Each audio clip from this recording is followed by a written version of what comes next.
And slowly over time, things started to shift. The bloating started to improve. My digestion became more consistent, my skin started to clear up, and I started to feel less inflamed overall. And all of those things had a ripple effect on everything else that was happening hormonally. Let me talk about some of the specific questions you guys sent in because there were so many good ones, and I want to make sure I do these justice. One of the biggest themes in your questions was about weight loss, and specifically about that stubborn belly fat that so many people with PMO struggle with. And I really want to validate how frustrating this is because it is not your imagination.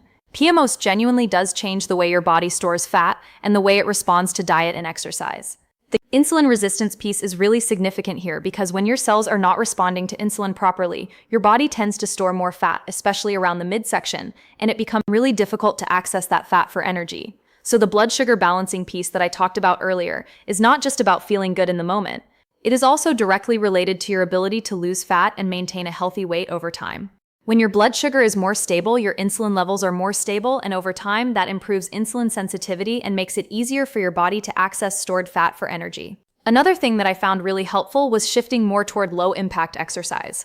I know there is a lot of messaging out there that more intense is better and that you need to push hard to see results, and for some people and some bodies that may be true, but for a lot of people with hormone imbalances, that approach can actually backfire. High-intensity exercise elevates cortisol, and when your cortisol is already dysregulated, which is really common with PMOS, that can make things worse rather than better.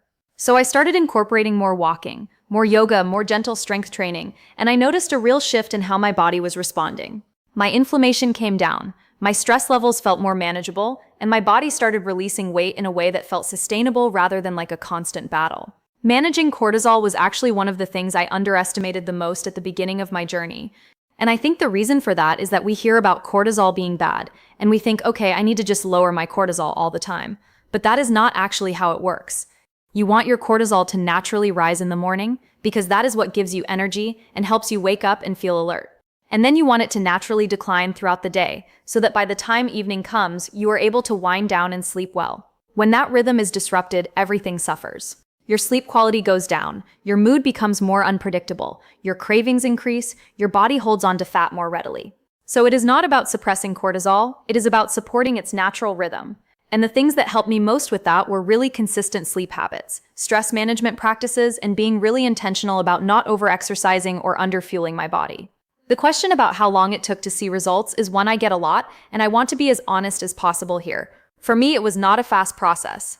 That first year, I really was not making much progress because I was making a lot of mistakes and trying things that were not targeted to what my body actually needed. But once I started working with the right support and got my testing done and had a real protocol to follow, I started to see meaningful changes within about 3 to 6 months. And from there, things continued to improve over the course of that first year and then into the second year. The weight that I had gained came off gradually over that time, and then I have maintained that for over 6 years now.